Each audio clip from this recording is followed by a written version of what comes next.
Olá, pessoal, tudo bem? Estamos aqui novamente para trazer mais um videozinho de análise dos artigos da nova lei de licitação, a Lei 14.133 de 2021. E hoje vamos falar especificamente de um capítulo, o capítulo 4 dos agentes públicos. Mas para isso, antes de adentrarmos especificamente o capítulo 4, deixei propositalmente de falar do último inciso do artigo 6º, que fala dos agentes de contratação. Quem são esses agentes de contratação? É aquela pessoa designada pela autoridade competente entre servidores efetivos ou empregados públicos para tomar as decisões, acompanhar o trâmite das licitações, dar um impulso nos procedimentos e executar quaisquer atividades necessárias ao bom andamento do certame e sua homologação. Ou seja, é aquela pessoa que vai ser responsabilizada e vai botar a mão na massa da execução do processo de licitação. E adentrando o capítulo do agente público, o artigo 7º nos traz que a autoridade máxima deverá designar agentes públicos para o desempenho das funções essenciais ao cumprimento da lei. Mas espera aí, quem são esses agentes públicos? A definição de agentes públicos também está lá no artigo 6º, inciso 5, onde vamos ter lá o conceito de agente público. Mas, voltando aqui ao artigo 7º, no primeiro inciso, nós temos alguns requisitos que são cumulativos para o exercício da atividade de agente de contratação. Entre eles, ser servidor público ou empregado público preferencialmente. Isso quer dizer que os empregados temporários podem, sim, em caráter de exceção, também ser designados como agentes de contratação. O segundo inciso do artigo 7º nos traz as atribuições relacionadas às licitações e contratos de formação compatível à qualificação atestada por escola de governo, criada e mantida pelo poder público. Ou seja, o profissional que for designado como agente de contratação, ele vai ter que ter atribuições de licitações ou contratos, ter formação compatível com o exercício da licitação, formação em bacharel em direito, formação em gestão pública, ou ter uma certificação profissional atestada por escola de governo. E aqui nós temos a questão da gestão de competências que é previsto aí nas questões de recursos humanos. Que a nova lei trouxe de maior especialização dos agentes públicos designados para essa função, né? O próprio fato do agente público ter uma formação compatível ou ter uma experiência prévia, ou mesmo, se não for esses dois primeiros casos, ele vai ter que passar por um curso de capacitação por um órgão, né, uma entidade competente para certificá-lo e treiná-lo para exercer essa função, aumentando muito a eficiência e o que tende a reduzir também os erros, né, distorções ao longo do procedimento licitatório. Exatamente, né? Porque aqui a autoridade competente ela não vai poder escolher qualquer pessoa, qualquer servidor público ali, ou aquele servidor público de sua confiança, mas que não tenha a capacidade técnica, né? Ele vai ter que aplicar aqui a questão da gestão de competências mesmo, né? Para escolher pessoas que são capacitadas a exercer, até mesmo porque essas pessoas, os agentes de contratação, eles serão responsabilizados por suas ações. E aí, dando continuidade, nós temos o inciso 3, que traz aí os princípios da impessoalidade e da moralidade esculpidos lá no artigo 37 caput da Constituição, né? Ou seja, a restrição do agente de contratação ser um cônjuge, um companheiro de licitantes, né, habituais, de contratados da administração pública, de terem ainda vínculos de parentesco colateral ou por afinidade, né? Conceito aí trazido lá do direito de família. E ainda de naturezas técnicas, comercial, econômica, financeira, trabalhista e civil. Tem algum ponto a complementar sobre isso aí, Paulo? Só fazer um breve esclarecimento, né, para quem não está habituado a lidar com a área civil, né, do parte família, sucessões aí que traz esse conceito. A vedação trazida na lei é parentesco consanguíneo, né, ou por afinidade até terceiro grau. E o terceiro grau, basicamente, é até tio, né? Você pega o primeiro grau seria pai, segundo grau avô, aí o terceiro grau seria o tio, primo já seria quarto grau. Só fazendo esse esclarecimento para que, quando a pessoa for aplicar a legislação, ela tenha uma noção, né, de até qual grau que ela não poderia nomear esse agente de contratação. E a questão também de não poder ter uma vinculação de natureza técnica, comercial, trabalhista, porque a gente sabe que nem todo servidor público tem dedicação exclusiva ao serviço que exerce, e se ele tiver qualquer tipo de negócio, de contratação com algum dos licitantes que vai participar, isso pode gerar a suspeita de favorecimento, uma série de distorções que não seriam bem-vindas, né, no processo licitatório. É isso aí. E aí, dando continuidade, vamos ao artigo 8º da lei. E do artigo 8º a gente vai direto para os seus parágrafos, onde no primeiro ele traz que o agente de contratação responde individualmente por seus atos, salvo se induzido por erro por sua equipe. Ou seja, é o que eu falei, o agente de contratação ele tem uma responsabilidade por todos os atos que ele pratica na licitação. E ele só vai ter a ressalva de não ser punido quando ele for induzido pelaquela equipe que está realizando a licitação a cometer um determinado erro. Continua existindo uma possibilidade, né, de colocar a culpa no estagiário, brincando, mas dificulta um pouco, né? Porque ele teria que comprovar essa indução ao erro, o que teria levado aquele agente de contratação a cometer aquele erro.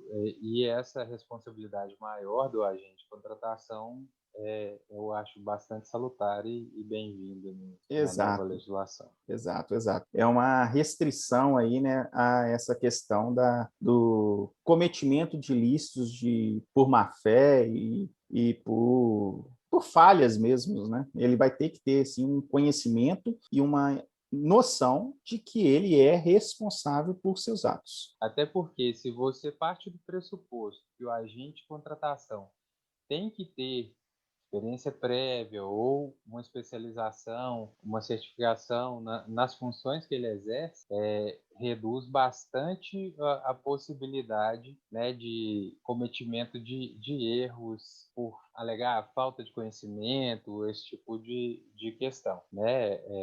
E aí a lei imputa realmente a esses agentes uma responsabilidade muito grande e eles têm que zelar pelo cumprimento, né, correto das suas funções, processo licitatório. E lá no parágrafo 2º do artigo 8º ainda, a lei nos traz uma exceção para que somente o agente de contratação seja responsabilizado, no qual ela vai permitir, naqueles casos de contratações de serviços, de bens ou serviços especiais, que a gente definiu lá no vídeo do artigo 6º, quando a gente falou dos serviços especiais, né, que são aqueles serviços que possuem alta complexidade, não é possível de definir a sua forma específica de compra num mercado comum, né? E aí ele possibilita a formação da comissão de contratação, que vai ter que ter no mínimo 3, e aí essa comissão ela vai ser responsável solidária por seus atos. Basicamente, né, fazendo uma nova conceituação aqui que vem lá do direito civil, a solidariedade ela prevê que todos os membros da comissão serão igualmente responsáveis pelos atos e decisões da comissão. A exceção que o parágrafo 2º traz seria no caso de, por exemplo, um dos membros dessa comissão tendo um posicionamento divergente da maioria, ele vir a manifestar expressamente e de maneira fundamentada essa divergência dele na ata do momento em que a comissão tomar aquela decisão. Então, vamos exemplificar para ficar mais fácil das pessoas entenderem. Você tem uma comissão de licitação, uma comissão de contratação, formada por 3 agentes públicos, para a contratação de uma obra, por exemplo. Uhum. Você tem uma decisão da comissão que 2 desses agentes públicos querem decidir em determinado sentido e o terceiro agente público diverge desse entendimento. Ele tem que fundamentar expressamente essa divergência dele para resguardar numa futura possibilidade de responsabilização que ele não seja responsabilizado. Se ele Exato. não fizer essa ressalva por escrito e fundamentado na ata, ele vai ser responsabilizado solidariamente junto com os demais. Isso. Que é bastante importante, mas que traz também uma responsabilidade maior ainda de cada membro da comissão estar muito bem assessorado e saber muito bem o que está fazendo, né? E uma Eventualmente segurança para a isso, atuação individualizada desses agentes, dessa comissão, né? sim. E até nesse tipo de caso, por exemplo, o servidor que tiver uma posição divergente, ele pode se valer até de uma assessoria para poder ajudá-lo a fundamentar essa divergência em relação à decisão que está sendo tomada. É isso aí. E aí, no parágrafo 3º, nós temos a questão que os agentes, a atuação dos agentes ou da comissão, elas vão ter que ter regras estabelecidas em regulamento e, inclusive, com a previsão de contar com essas assessorias jurídicas, né, e com o controle interno. Então, ou seja, com os pareceres, né, com as orientações desses dois órgãos, né, de assessoramento, tanto do jurídico quanto do controle interno, que devem estar previstas lá nos regulamentos. Então, tem que se criar aí um regulamento de atuação, tanto do agente de contratação como das comissões. E aí, o parágrafo 4º trata da contratação de bens ou serviços especiais de objeto não rotineiramente contratado pela administração, que poderá ser contratado por prazo determinado, um serviço de uma empresa ou profissional especializado para assessorar tanto os agentes, o agente de contratação, como os da comissão de contratação, para que eles consigam realizar um procedimento mais adequado, mais seguro, dentro dessa especificidade dos serviços especiais. É importante ressaltar que, tendo em vista a natureza do objeto contratado, né, às vezes vai ser necessária essa assessoria mais especializada para a comissão ou para o agente de contratação, para aquele processo licitatório. Então, você não precisa ter, por exemplo, uma equipe especializada em informática, inovação digital para todas as contratações, mas você pode contratar por um período determinado durante aquele processo licitatório para que o agente público que eventualmente não tem conhecimento específico na área tenha uma assessoria bem feita para analisar as propostas, na própria hipótese de diálogo competitivo, né, trazido pela nova lei, isso provavelmente vai ser muito utilizado, porque numa obra ou num serviço de maior complexidade, aonde vão ser feitas discussões eminentemente técnicas sobre o objeto licitado, é muito provável que a comissão ou que o agente público tenha que se valer dessa contratação temporária prevista no parágrafo 4º. Isso aí você falou bem, né? Expôs essa questão do agente aí, profissional especializado em determinado tema, em determinado assunto, né? E aí eu trago um exemplo que eu mesmo vivenciei por muitos anos. Eu que tenho formação também em tecnologia e atuei na gestão de sistemas de gestão para os municípios aqui em Minas Gerais e no estado do Amazonas, a grande dificuldade dos órgãos em fazer um edital de licitação para contratar esses sistemas de gestão, e sistemas que são fundamentais, porque controla toda a contabilidade, todo o patrimônio, toda a prestação de contas, todos os processos licitatórios para prestar contas para os tribunais.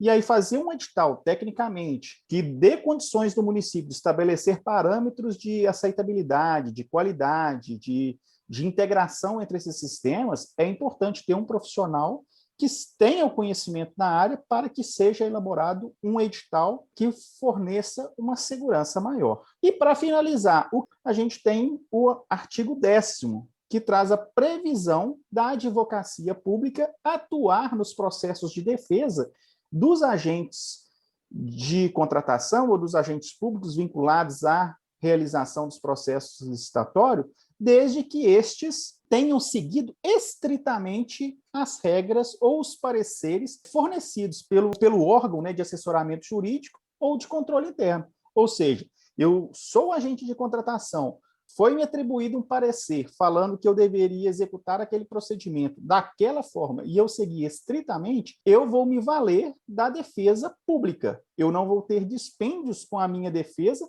num caso de uma contestação, de uma atribuição de um ato ilícito, né? E mesmo que eu, aí no parágrafo 2º do artigo 10º nos traz, mesmo que eu já não esteja no momento da imputação do ato ilícito, né, executando atividades correlatas à licitação ou aquele cargo ou aquela função pública que exercia no momento da prática ou do momento da realização daquele certame que está sendo questionado. Sim, sim.